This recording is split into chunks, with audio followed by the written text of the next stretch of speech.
देश के किसानों के लिए केंद्र सरकार ने बड़ा फैसला लिया। शिवराज सिंह चौहान ने दिल्ली में आयोजित प्रेस कॉन्फ्रेंस में बताया कि लगातार प्रयास के कारण देश में दाल और तिलहन का उत्पादन बढ़ रहा है।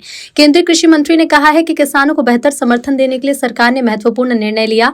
अब किसानों द्वारा बेची जाने वाली तुअर, मसूर और उड़द की दाल पूरी मात्रा पर सरकार खरीदेगी और यानी किसानों की उपज का बेहतर मूल्य सुनिश्चित करने की दिशा में बड़ा कदम है।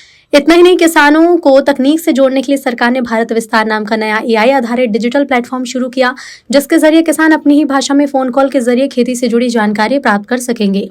कृषि मंत्री के मुताबिक इस पहल का मकसद है कि देश का हर किसान आधुनिक तकनीक और सही जानकारी से जुड़े, जिससे उनकी आय बढ़े और खेती को मजबूती। हम दुनिया में सबसे ज्यादा उत्पादन करते हैं, लेकिन फिर भी हमें अपनी आवश्यकता के लिए अभी भी बाहर से आयात भी करना पड़ता है।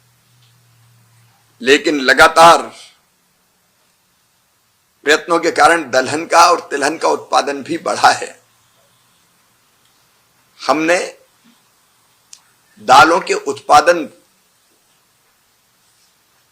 को प्रोत्साहित करने के लिए तुअर, मसूर और उड़द की किसान जितनी चाहे उतनी खरीदी करने का भी फैसला किया है। किसान कल्याण के लिए हम लोगों ने संपूर्ण जानकारी के साथ एक ही एआई डिजिटल प्लेटफॉर्म बन जाए, भारत विस्तार, और इसलिए उसके प्रथम चरण को भी लॉन्च किया है, जिसमें किसान को सारी जानकारी एक फोन कॉल पर भी उसकी भाषा में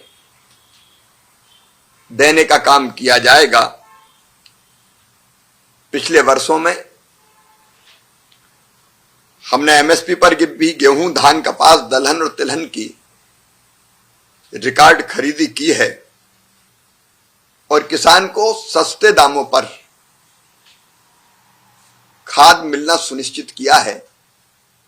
उर्वरक सब्सिडी, खादों पर सब्सिडी पिछले साल भी 1,86,000 करोड़ रुपए के आसपास थी।